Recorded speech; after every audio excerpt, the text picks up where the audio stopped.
करती सभी ठीक ठाक और स्वस्थ होंगे। तो आज मैं फिर एक दीदी के बारे में बात करने के लिए आपसे बात कर रही हूँ। हमारे देश की औरतों का बहुत ज़्यादा बुरा हाल हो रहा है, कई अत्याचार तो हर जगह हो रहा है। कुछ बर्दाश्त करके चुप रह जाते हैं, कुछ के साथ कम होता है, कुछ के साथ ज़्यादा होता है, पर होता हर किसी के साथ है।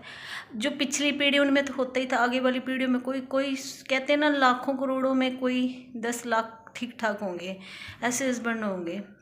गाइस, औरत को कभी भी पैरों पे स्टैंड होने की अनुमति नहीं मिलती। ससुराल में कोई भी स्टैंड नहीं होने देता। वो कहते हैं घर पे रह, जो है जो मिलता है वो खा, मिलता है तो खा, नहीं मिलता तो चुप रहे।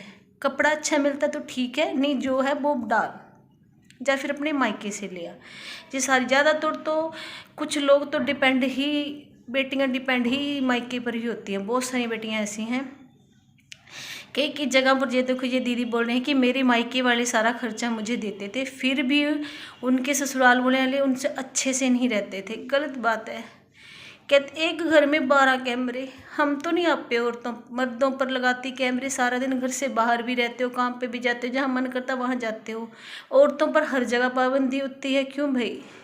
हाँ, भगवान ने कहते हैं ना, माँ जन्म देती है बच्चों को, ना वो बेटा देखते हैं ना बेटी, दोनों के प्रति प्यार बराबर ही होते हैं। पर बहू, जो एक बेटी दूसरे घर में बहू बन के चल जाती है, वो सास कभी भी बेटी वाला प्यार नहीं देती बहू को, क्योंकि वो अपनी बेटी को ही देती है।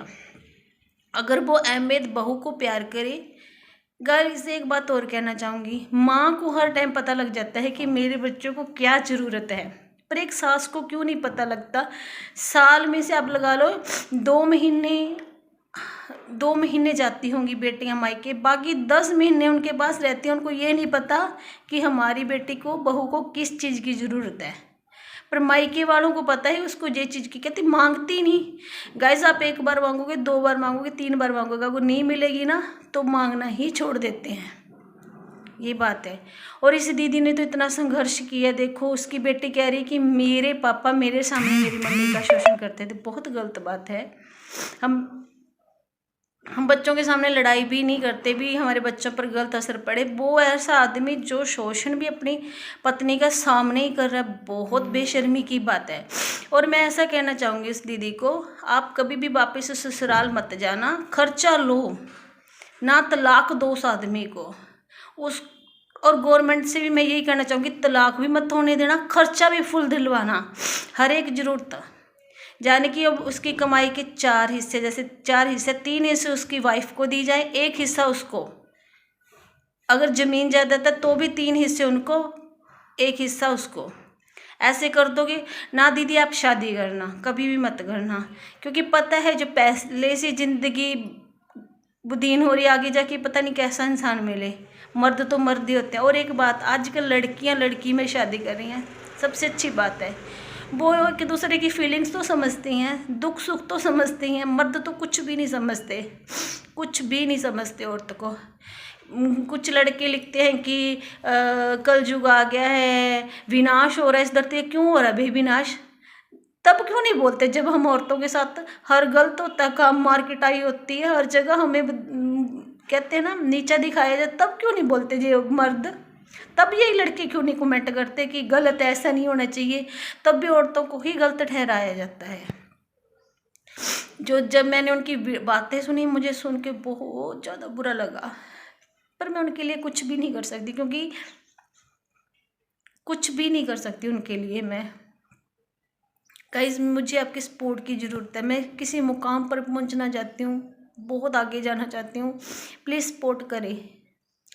कहते हैं ना, हर बात कही नहीं जाती, समझदार को इशारा ही काफ़ी होता है। उस दीदी की बातें सुन के तो मेरी आंखों में पानी भी आ गया। कहते हैं बेटे को प्यार करते हैं, बेटी को नहीं करती। क्यों भाई? बेटियाँ, माँ तो नहीं फ़र्क कर सकती, पिता कर सकते हैं, माँ कभी फ़र्क नहीं कर सकती।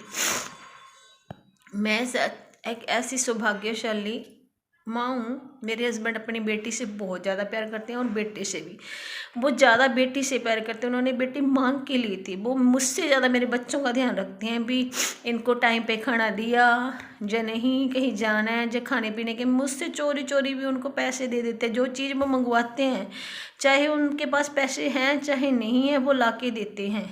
ऐसा पिता होना बहुत अच्छी बात है। मैं भी चाहती हूँ वो अंकल भैया भी ऐसे ही पिता होते, पर मेरे हस्बैंड पिता बहुत ज़्यादा अच्छे हैं, बहुत ज़्यादा अच्छे हैं। तभी तो बच्चे कह देते हैं हमारे मम्मी हमारे वो सबसे ज़्यादा पापा से ही प्यार करते हैं, हर बात अपने पापा की मानते हैं। उनके पापा भी हर बात मानते हैं, अगर किसी भी चीज़ की ज़रूरत है वो ज़रूर ला के देते हैं उनको। हाँ, हालांकि हमारे हालात ऐसे इतने अच्छे नहीं है कि हमारी इनकम इतनी अच्छी है कि हम उनकी बड़ी से बड़ी ज़रूरतें पूरी कर सकें, पर फिर भी हम वो कोशिश करते हैं अपने बच्चों की हर कोशिश पूरी करने के लिए। तो गाइज़, उस दीदी की बातें सुन के मैंने कई दिन से सोच रखा था भी वीडियो डालूं। प्लीज़ दीदी, आप कभी भी वापस उस घर में मत जाना। जो इंसान आपकी इतने साल इज्जत नहीं कर सके, आपकी सास तो एक औरत थी वो भी नहीं समझे, आपकी नंदे भी तो एक औरत थी वो भी नहीं समझी, पर उन इंसानों को ना सबक सिखा देना कि मैं आप भी कुछ हो, उनके बिना आप भी रह सकते हो। जब आपके माँ बाप खर्चा ही दे रहे हैं तो आपको वहाँ पर क्यों नहीं दे सकते। और गवर्नमेंट को मैं ये चाहती हूँ, जिन औरतों के साथ ऐसा गलत होता है तो उनको भाई रहने के लिए मकान वगैरह अलाउड करने चाहिए।